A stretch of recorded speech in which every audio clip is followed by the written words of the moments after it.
ದೆಹಲಿ ಜಂತರ್ ಮಂತರ್ನಲ್ಲಿ ವಿದ್ಯಾರ್ಥಿಗಳ ಪ್ರತಿಭಟನೆಯಲ್ಲಿ ಪೊಲೀಸ್ ದೌರ್ಜನ್ಯ ಖಂಡಿಸಿ ಪ್ರತಿಭಟನೆ. ಬೆಳಗಾವಿ ಜಿಲ್ಲೆ ರಾಮದುರ್ಗ ಪಟ್ಟಣದಲ್ಲಿ ಇಂದು ಭಗತ್ ಸಿಂಗ್ ಕ್ರಾಂತಿ ವೇದಿಕೆ ಹಾಗೂ ಭಾರತೀಯ ವಿದ್ಯಾರ್ಥಿ ಸಂಘಟನೆ ನೇತೃತ್ವದಲ್ಲಿ ಬೃಹತ್ ಪ್ರತಿಭಟನೆ ನಡೆಯಿತು.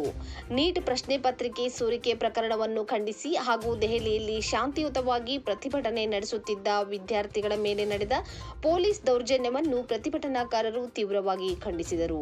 ಹುತಾತ್ಮ ವೃತ್ತದ ಬಳಿ ನಡೆದ ಪ್ರತಿಭಟನೆಯಲ್ಲಿ ವಿದ್ಯಾರ್ಥಿಗಳು, ಯುವಕರು, ಸಾರ್ವಜನಿಕರು ಹಾಗೂ ಭಾರತೀಯ ವಿದ್ಯಾರ್ಥಿ ಸಂಘಟನೆಗಳ ಮುಖಂಡರು ಭಾಗವಹಿಸಿ ಶಿಕ್ಷಣ ವ್ಯವಸ್ಥೆಯಲ್ಲಿ ಪಾರದರ್ಶಕತೆ ಕಾಪಾಡಬೇಕು, ಪ್ರಶ್ನೆ ಪತ್ರಿಕೆ ಸೋರಿಕೆ ಪ್ರಕರಣದ ತಪ್ಪಿತಸ್ಥರ ವಿರುದ್ಧ ಕಠಿಣ ಕ್ರಮ ಕೈಗೊಳ್ಳಬೇಕು ಮತ್ತು ಪ್ರತಿಭಟನೆ ನಡೆಸುವ ವಿದ್ಯಾರ್ಥಿಗಳ ಹಕ್ಕುಗಳನ್ನು ಗೌರವಿಸಬೇಕು ಎಂದು ಆಗ್ರಹಿಸಿದರು.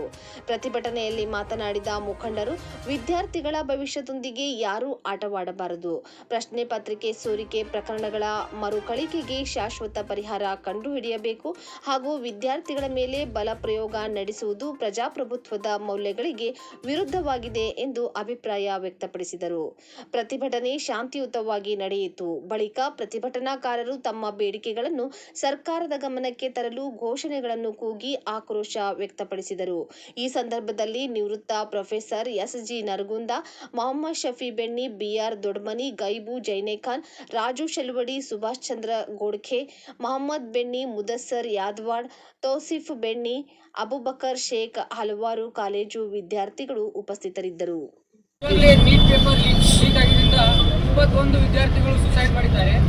ಇದು ವಿದ್ಯಾರ್ಥಿ ಸಮೂಹಕ್ಕೆ ಒಂದು ದೊಡ್ಡ ನಷ್ಟ. ಹಾಗೂ ಈ ನೀಟ್ ಪೇಪರ್ ಲೀಕಲ್ಲಿ ಭಾಗಿಯಾದಂಥ ಎಲ್ಲ ಅಧಿಕಾರಿಗಳಿಗೂ ಶಿಕ್ಷೆ ಆಗಬೇಕು ಹಾಗೂ ನಮ್ಮ ದೇಶದ ಶಿಕ್ಷಣ ಮಂತ್ರಿ ಆದಂಥ ಧರ್ಮೇಂದ್ರ ಪ್ರಧಾನ್ ಅವ್ರಿಗೂ ರಿಸೈನ್ ಮಾಡಬೇಕಂತೂ ಕೇಳ್ಕೊಳ್ತೇವೆ. ಹಾಗೂ ಈ ಕಾರ್ಯಕ್ರಮವನ್ನು ಇಲ್ಲಿ ಹಮ್ಮಿಕೊಂಡಿದ್ದಂಥ ಭಗತ್ ಸಿಂಗ್ ಕ್ರಾಂತಿ ವೇದಿಕೆ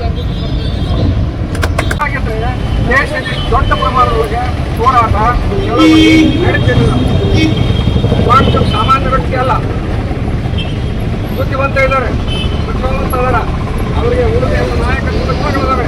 ಜೊತೆಗೆ ಒಂದು ವಿಜ್ಞಾನಿಯಾಗಿದ್ದ ಲಡಾಖ್ ಸ್ವತಂತ್ರ ಒಂದು ಪ್ರತ್ಯೇಕವಾದಂಥ ಒಂದು ರಾಜ್ಯ ಆಗಬೇಕಂತ ಹೋರಾಟ ಮಾಡಿರುವಂಥ ವಾಂಗ್ಚುಕ್ ಅವ್ರನ್ನ ದಬ್ಬಾಳಿಕೆ ಮೂಲಕ ಮೌನವಾಗಿ ಒಂದು ಸತ್ಯಾಗ್ರಹ ಉಪವಾಸ ಸತ್ಯಾಗ್ರಹ ಮಾಡುತ್ತಿದ್ದ ಎಳೆಯುವಂಥ ಒಂದು ಸರ್ಕಾರ ಅದಕ್ಕೆ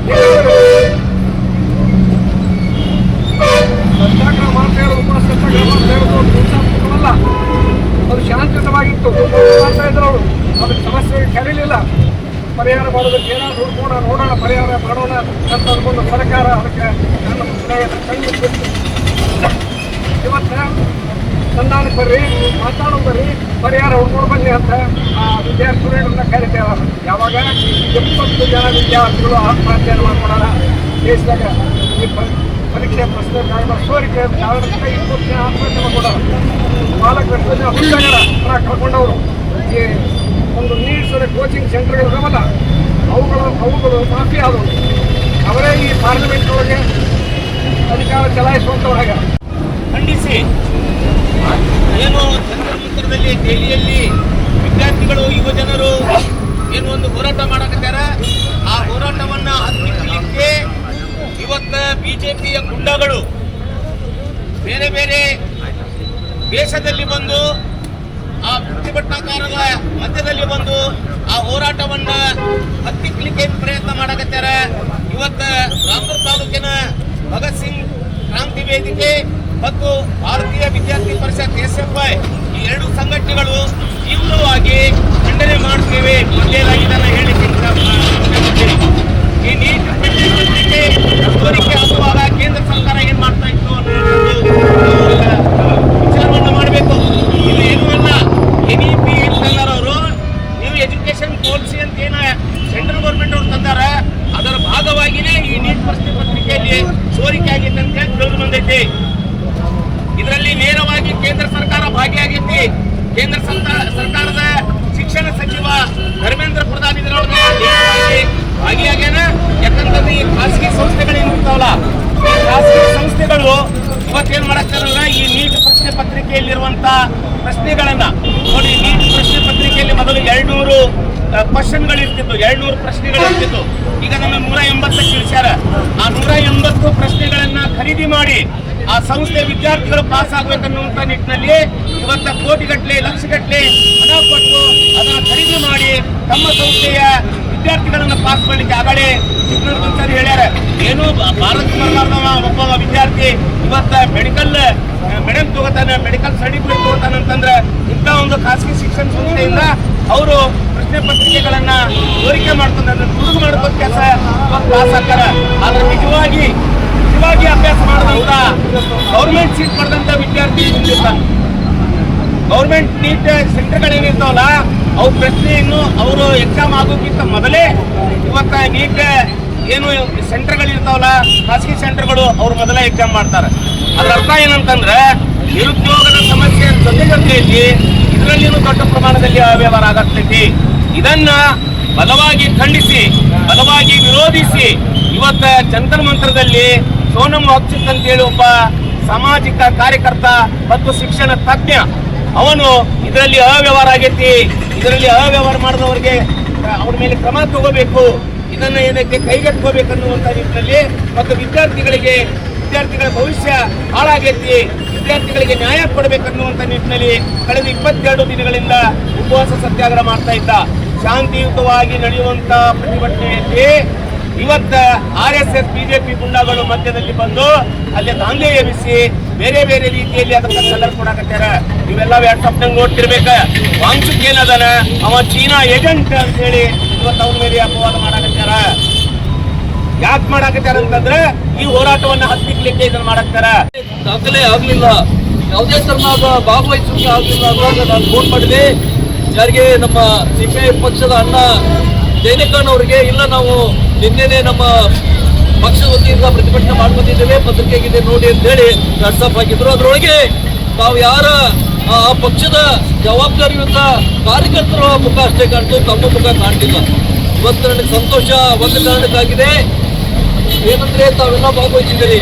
ಸ್ನೇಹಿತರೆ, ಈ ದೇಶದೊಳಗೆ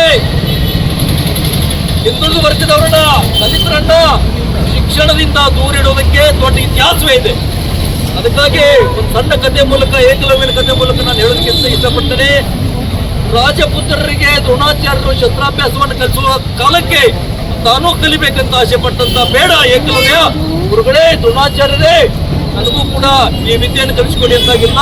ಇದು ಮಹಾರಾಜರಿಗೆ, ಬ್ರಾಹ್ಮಣರಿಗೆ ಅನ್ಯಾಯವನ್ನ ನಾವು ಇವತ್ತೆಲ್ಲ ಪ್ರಜ್ಞಾವಂತರು, ಇಲ್ಲಿ ನಾನು ಯಾವ ಪಾರ್ಟಿ ಪಕ್ಷ ಅನ್ನೋದಿಲ್ಲ, ಎಲ್ಲ ಪಕ್ಷದವರು ಅಧಿಕಾರದಾಗ ಬಂದಾಗ ಎಲ್ಲರನ್ನೂ ಸುಲಿಗೆ ಮಾಡೋದು ಸ್ವಾಭಾವಿಕ.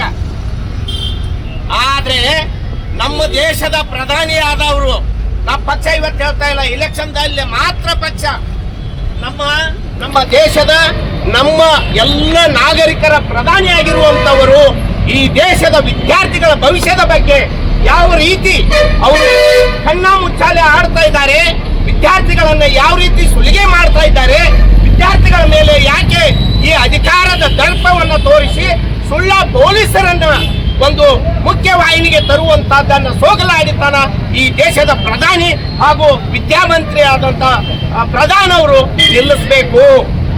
ಇವತ್ತ ನಾವು ಪೊಲೀಸರ ದೌರ್ಜನ್ಯ ಅಂತೀವಿ, ಅಲ್ಲ, ಪೊಲೀಸರು ಯಾವತ್ತೂ ದೌರ್ಜನ್ಯ ಮಾಡೋದಿಲ್ಲ. ಅಧಿಕಾರದ ಆದೇಶವನ್ನು ಪಾಲನೆ ಮಾಡಾಕ ನಮ್ಮ ಮಕ್ಕಳು ಇರಬಹುದು, ನಮ್ಮ ಅಣ್ಣತಮ್ಮರು ಇರಬಹುದು, ನಿಮ್ಮ ಕುಟುಂಬದಲ್ಲಿರುವಂತ ಪೊಲೀಸರು ಇರಬಹುದು. ಪೊಲೀಸರು ತಪ್ಪು ಇದರಲ್ಲಿ ಏನೂ ಇಲ್ಲ. ನಮ್ಮನ್ನು ಆಳುವಂತ ಅಧಿಕಾರಿಗಳ ತಪ್ಪೇನಿದೆ ಅದರ ವಿರುದ್ಧ ನಮ್ಮ ಹೋರಾಟ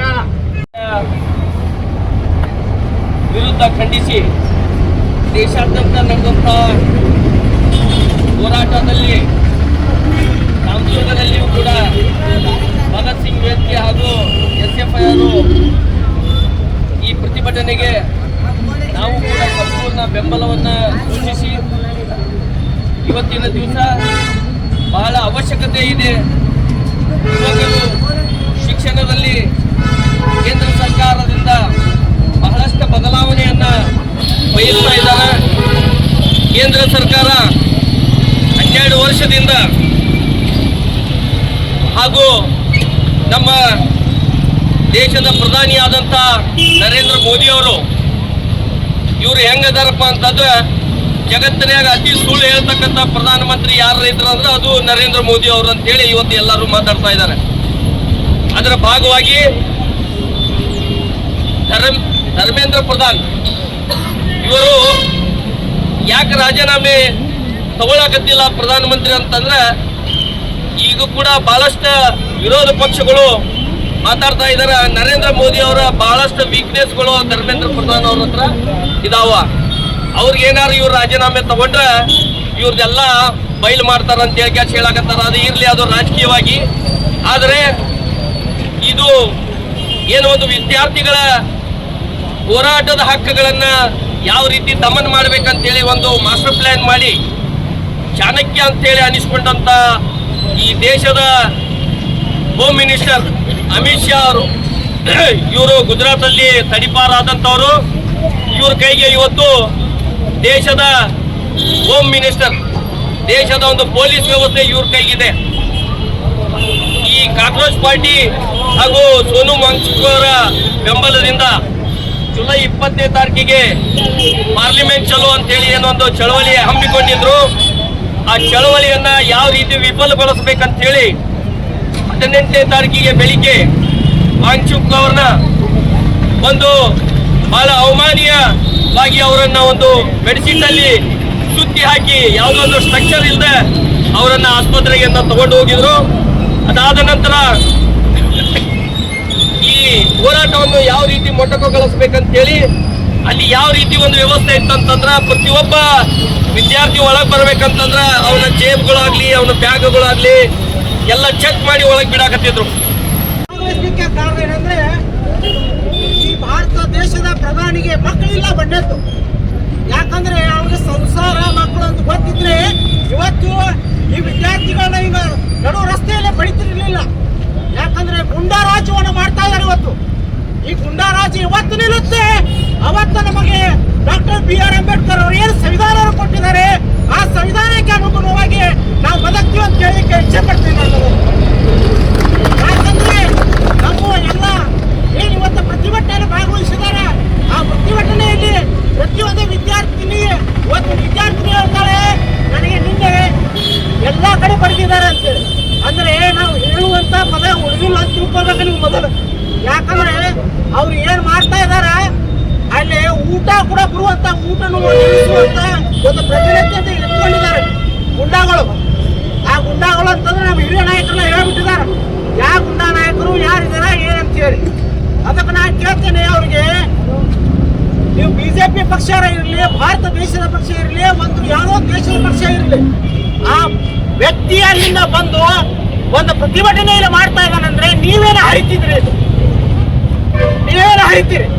ಆ ವ್ಯಕ್ತಿ ಬರೋದಕ್ಕಿಂತ ಮುಂಚೆ ನೀವು ಭಾರತ ದೇಶದ ಸಂವಿಧಾನವನ್ನ ಕಾಪಾಡಿದ್ದೇ ಆಗಿದ್ರೆ ಇವತ್ತು ಇಷ್ಟೇ ಪ್ರತಿಭಟನೆ ಎಲ್ಲ ರ್ಯಾಲಿ ಆಗ್ತಿತ್ತು. ನಮ್ಮ ವಿದ್ಯಾರ್ಥಿಗಳು ಇಲ್ಲೇ ಅಲ್ಲಿ ಹಾಕೊಂಡು ಕೆಲಸ ಬಿಡ್ತಿದ್ರು, ಬೇತಾನ ಆಗ್ತಿತ್ತು. ನಮ್ಮ ರಾಜ್ಯದ ಮುಖ್ಯಮಂತ್ರಿ ಕೂಡ ಅಲ್ಲಿ ಹೋಗುವಂತ ಪರಿಸ್ಥಿತಿ ಇವತ್ತು ಬೇತರಿಕೆಲ್ಲ ಅಂತ ಹೇಳಕ್ಕೆ ಇಚ್ಛೆ ಪಡ್ತೀನಿ ನಾನು. ಯಾಕಂದ್ರೆ ಈ ಗುಂಡಾ ರಾಜ್ಯ ಏನಿದೆ, ಈ ಗುಂಡಾ ರಾಜ್ಯ ಹಂಚಿಕೊಳ್ಳಬೇಕು. ಯಾಕೆ ಕೊಳ್ಬೇಕಂದ್ರೆ ಡಾಕ್ಟರ್ ಬಾಬಾ ಸಾಹೇಬ್ ಅಂಬೇಡ್ಕರ್ ಅವರು ಆ ಪಕ್ಷಕ್ಕೆ ಬೆಂಬಲ ಕೊಟ್ಟಿದ್ದಾರೆ, ಈ ಪಕ್ಷಕ್ಕೆ ಬೆಂಬಲ ಕೊಟ್ಟಿದ್ದಾರೆ ಅಂತ ಹೇಳ್ತಾರಲ್ಲ. ಆದ್ರೆ ನಿಮಗೆ ಬೆಂಬಲ ಕೊಟ್ಟಿದ್ರೆ ನೈತಿಕವಾಗಿ ನಮ್ಮ ಏನು ಸಂವಿಧಾನದ ಅಡಿಯಲ್ಲಿ ಏನು ಬರ್ತಾ ಇದೆ ಆ ಸಂವಿಧಾನದ ವಿದ್ಯಾರ್ಥಿಗಳನ್ನ ಕಾಪಾಡುವಂತ ದಿಶೆ ಆಗಬೇಕಾಗಿತ್ತು ನಿಮಗೆ.